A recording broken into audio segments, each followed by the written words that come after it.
Chers frères, chères sœurs, si tu regardes cette vidéo aujourd'hui, ce n'est pas un hasard. Peut-être que tu traverses une période difficile. Peut-être que la vie te semble lourde, que les défis s'accumulent et que tu te demandes si tu vas tenir le coup. Peut-être même que tu ressens de la solitude, de la peur ou du découragement.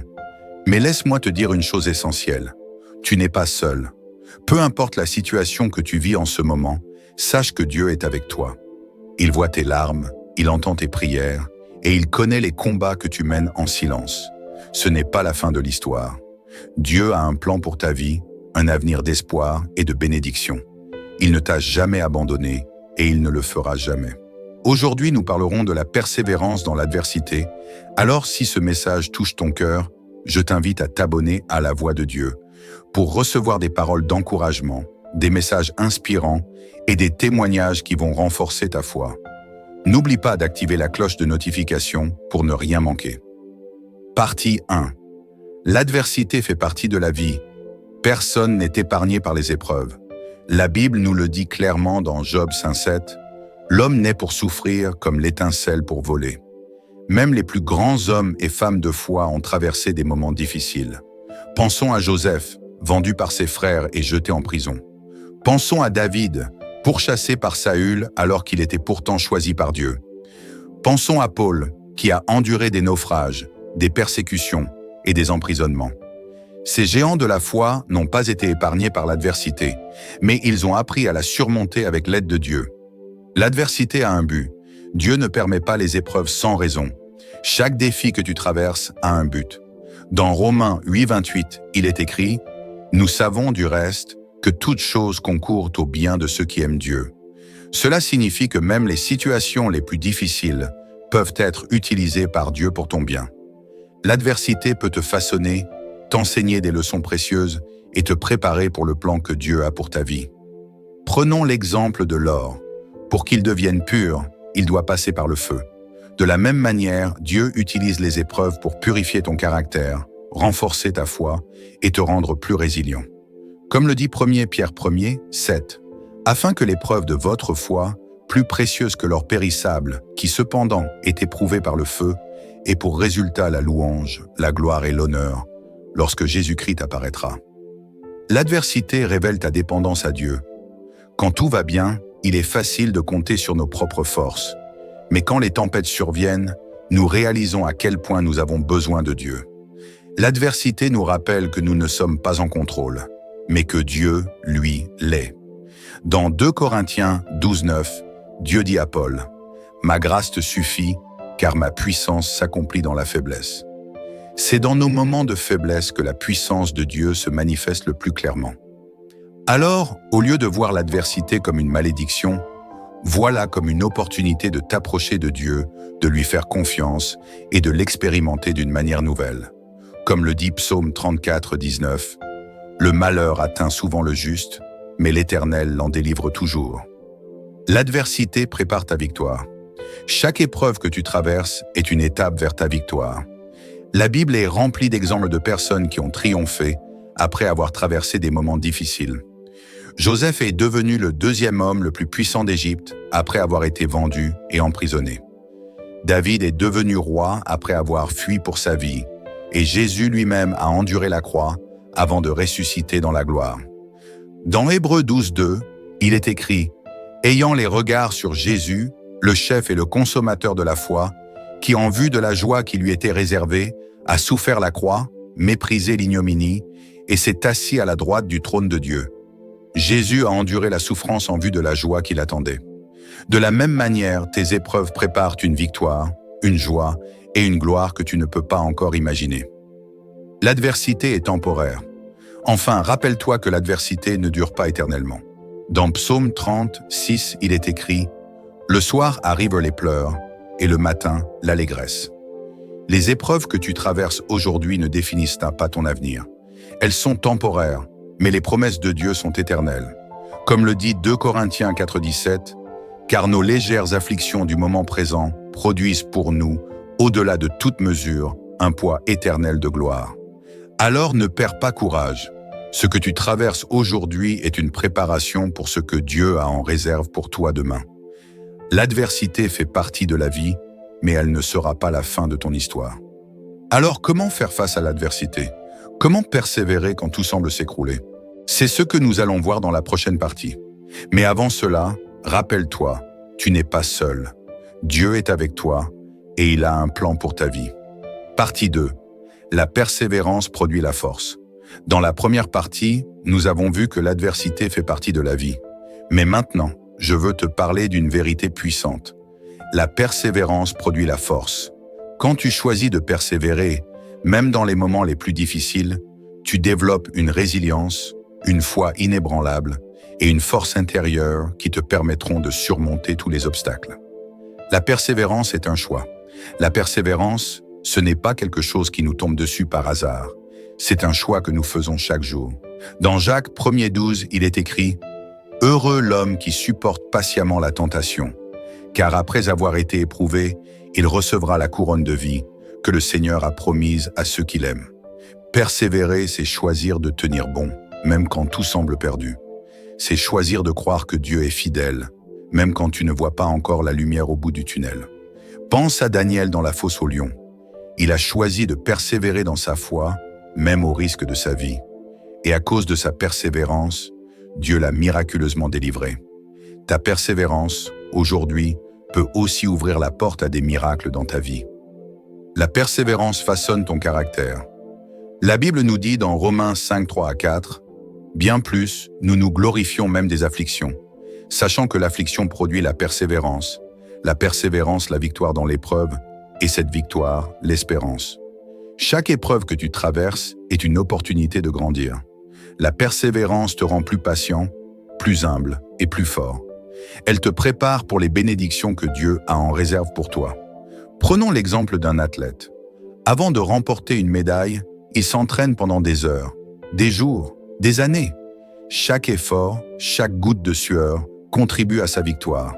De la même manière, chaque épreuve que tu traverses est un entraînement pour la victoire que Dieu a préparée pour toi. La persévérance renforce ta foi.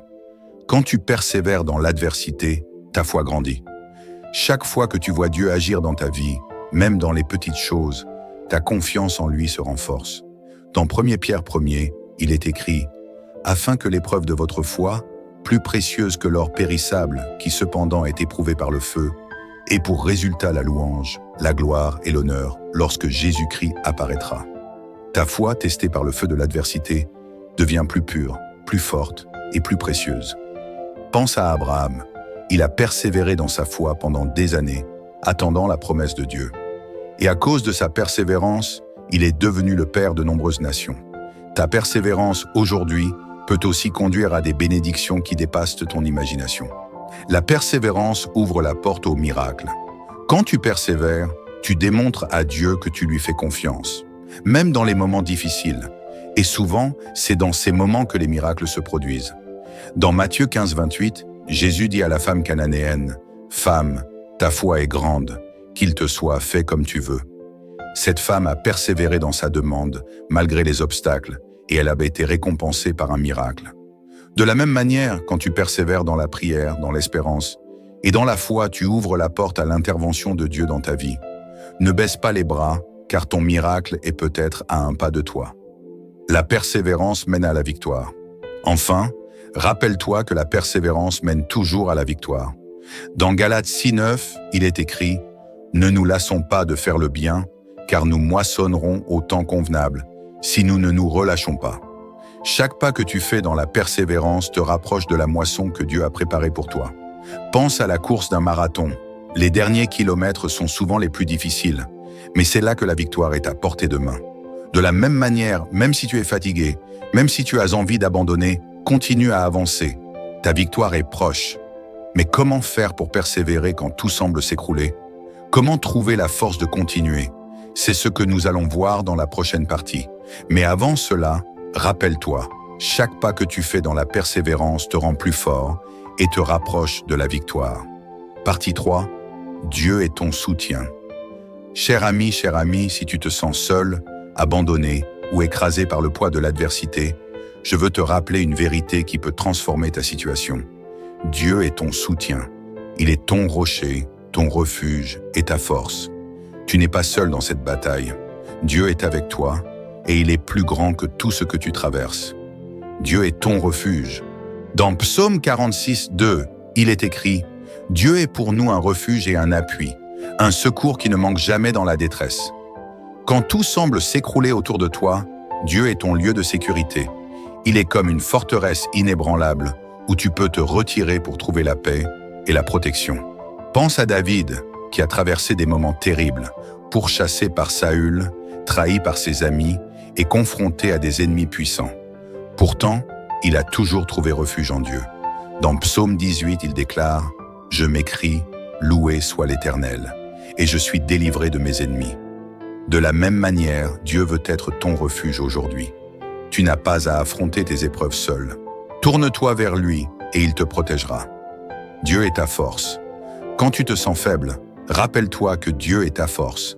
Dans Ésaïe 40, 29, il est écrit « Il donne de la force à celui qui est fatigué et il augmente la vigueur de celui qui tombe en défaillance. » Peu importe à quel point tu te sens épuisé, Dieu peut te redonner la force dont tu as besoin pour continuer. Pense à Moïse, qui a dû conduire le peuple d'Israël à travers le désert. C'était une tâche énorme, mais Dieu lui a donné la force nécessaire. Dans Deutéronome 33, 27, il est écrit « Le Dieu d'éternité est un refuge, et sous ses bras éternels est une retraite. » Dieu veut être ta force aujourd'hui. Laisse-le te porter, te soutenir et te guider. Dieu est ton consolateur. Dans les moments de douleur et de tristesse, Dieu est ton consolateur. Dans Psaume 34, 19, il est écrit « Le malheur atteint souvent le juste, mais l'Éternel l'en délivre toujours. » Dieu voit tes larmes, entend tes prières et connaît ta souffrance. Il est proche de ceux qui ont le cœur brisé, comme le dit Psaume 34, 19. L'Éternel est près de ceux qui ont le cœur brisé et il sauve ceux qui ont l'esprit dans l'abattement. Pense à la veuve de Naïn qui avait perdu son fils unique. Jésus, voyant sa douleur, a été ému de compassion et a ressuscité son fils. Luc 7, 11, 15. De la même manière, Dieu est ému par ta souffrance. Il veut te consoler, te réconforter et te redonner l'espérance. Dieu est ton guide. Quand tu ne sais plus où aller, Dieu est ton guide. Dans Proverbes 3, 5 à 6, il est écrit « Confie-toi en l'Éternel de tout ton cœur et ne t'appuie pas sur ton intelligence. Reconnais-le dans toutes tes voies et il aplanira tes sentiers. » Dieu connaît le chemin que tu dois prendre, même quand tout semble obscur. Il promet de te guider pas à pas. Pense à Abraham qui a quitté son pays sans savoir où il allait, mais qui a fait confiance à Dieu pour le guider. Et Dieu l'a conduit vers une terre promise. De la même manière, Dieu veut te guider aujourd'hui. Fais-lui confiance et il te montrera le chemin à suivre. Dieu est ton pourvoyeur. Quand tu manques de ressources, Dieu est ton pourvoyeur. Dans Philippiens 4, 19, il est écrit « Et mon Dieu pourvoira à tous vos besoins selon sa richesse, avec gloire, en Jésus-Christ. » Peu importe ce dont tu as besoin, force, paix, provision, sagesse, Dieu est capable de te le donner. Pense à Élie qui a été nourri par des corbeaux pendant une période de famine. 1er Roi 17, 4 à 6. Dieu a pourvu à ses besoins de manière miraculeuse. De la même manière, Dieu peut pourvoir à tes besoins, même dans les situations les plus désespérées. Fais-lui confiance et il agira. Dieu est ton libérateur. Enfin, rappelle-toi que Dieu est ton libérateur.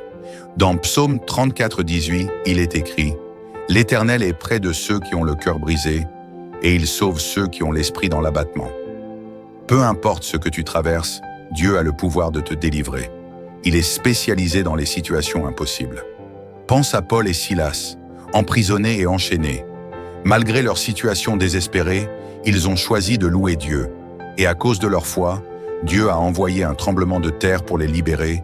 Actes 16, 25 à 26. De la même manière, Dieu peut te libérer de tes chaînes, qu'elles soient physiques, émotionnelles ou spirituelles. Partie 4. L'espérance au bout du tunnel. Chers frères, chères sœurs, si tu te sens perdu dans l'obscurité, si tu as l'impression que ton tunnel n'a pas de fin, je veux te rappeler une vérité puissante. Il y a une lumière au bout du tunnel. Cette lumière, c'est l'espérance que Dieu place dans ton cœur. Peu importe à quel point les choses semblent sombres aujourd'hui, Dieu a un plan pour toi et ce plan est rempli d'espérance et de bénédiction. L'espérance est une promesse de Dieu. Dans Jérémie 29:11, Dieu déclare « Car je connais les projets que j'ai formés sur vous, dit l'Éternel, projets de paix et non de malheur, afin de vous donner un avenir et de l'espérance. » Cette promesse est pour toi aujourd'hui. Dieu n'a pas oublié ton nom. Il connaît chaque détail de ta vie et il a un plan pour ton avenir. Même si tu ne vois pas encore la lumière, sache qu'elle est là parce que Dieu l'a promise. Écris-les, mémorise-les et rappelle-toi qu'elles sont pour toi. Par exemple, quand tu te sens de courage, rappelle-toi de Jérémie 29:11.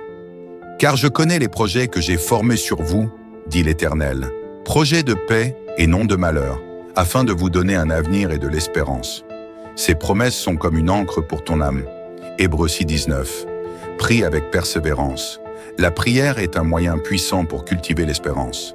Dans Philippiens 4:6-7, il est écrit « Ne vous inquiétez de rien, mais en toute chose faites connaître vos besoins à Dieu par des prières et des supplications avec des actions de grâce. Et la paix de Dieu qui surpasse toute intelligence gardera vos cœurs et vos pensées en Jésus-Christ. » Quand tu pries, tu invites Dieu à agir dans ta situation et cela renforce ton espérance. Prends l'habitude de prier chaque jour, même si c'est juste pour dire « Seigneur, je te fais confiance ». La prière te rapproche de Dieu et te rappelle qu'il est en contrôle. Entoure-toi de ta communauté chrétienne. L'espoir se nourrit aussi dans la communion fraternelle. Dans Hébreux 10, 24-25, il est écrit « Veillons les uns sur les autres, pour nous exciter à l'amour et aux bonnes œuvres, n'abandonnant pas notre assemblée, comme c'est la coutume de quelques-uns. Mais exhortons-nous réciproquement, et cela d'autant plus que vous voyez s'approcher le jour. Entoure-toi de personnes qui partagent ta foi et qui peuvent t'encourager et te fortifier dans les moments difficiles. Parfois, entendre un témoignage de victoire peut raviver ton espoir. Garde une attitude de reconnaissance. La gratitude est un puissant antidote au découragement. Dans les 1er Thessaloniciens 5:18, il est écrit « Rendez grâce en toutes choses, car c'est à votre égard la volonté de Dieu en Jésus-Christ. » Même dans les épreuves, il y a toujours des raisons de dire merci à Dieu. Prends l'habitude de noter chaque jour 3 choses pour lesquelles tu es reconnaissant. Cela peut être aussi simple qu'un beau coucher de soleil, une parole d'encouragement ou une prière exaucée. La gratitude recentre ton cœur sur les bénédictions de Dieu et renforce ton espérance. Agis en fonction de ton espérance. L'espoir n'est pas passive, elle se manifeste par des actions. Dans Jacques 2:17, il est écrit « Il en est ainsi de la foi, si elle n'a pas les œuvres, elle est morte en elle-même. » De la même manière, l'espoir doit se traduire par des actes concrets. Par exemple, si tu espères un nouvel emploi, commence à postuler et à te former. Si tu espères une restauration dans une relation, fais le premier pas vers la réconciliation. Agis en fonction de ton espérance et tu verras Dieu ouvrir des portes. Fixe tes yeux sur Jésus. Enfin, la source ultime de l'espérance, c'est Jésus.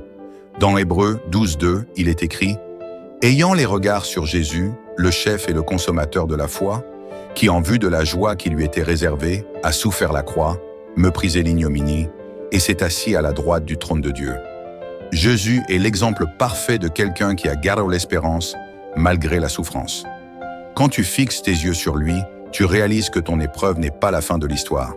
Jésus a vaincu la mort et il peut aussi te donner la victoire dans ta situation. Alors, chaque jour, rappelle-toi de sa fidélité, de son amour et de sa puissance. Cultiver l'espérance, c'est un choix quotidien. C'est méditer sur les promesses de Dieu, prier avec persévérance, s'entourer de communautés, garder une attitude de reconnaissance, agir en fonction de sa foi et fixer ses yeux sur Jésus. Alors en conclusion, je t'encourage à persévérer. Prie, crois et garde les yeux fixés sur Jésus. Rappelle-toi que chaque pas que tu fais dans la foi te rapproche de la victoire. Tu es plus fort que tu ne le penses, parce que celui qui est en toi est plus grand que celui qui est dans le monde. 1 Jean 4:4. Si cette vidéo t'a touché, partage-la avec quelqu'un qui en a besoin. Abonne-toi à la Voix de Dieu pour plus de messages d'espoir et de motivation. Et surtout, n'oublie jamais, tu n'es pas seul. Dieu est avec toi, aujourd'hui, demain et pour toujours.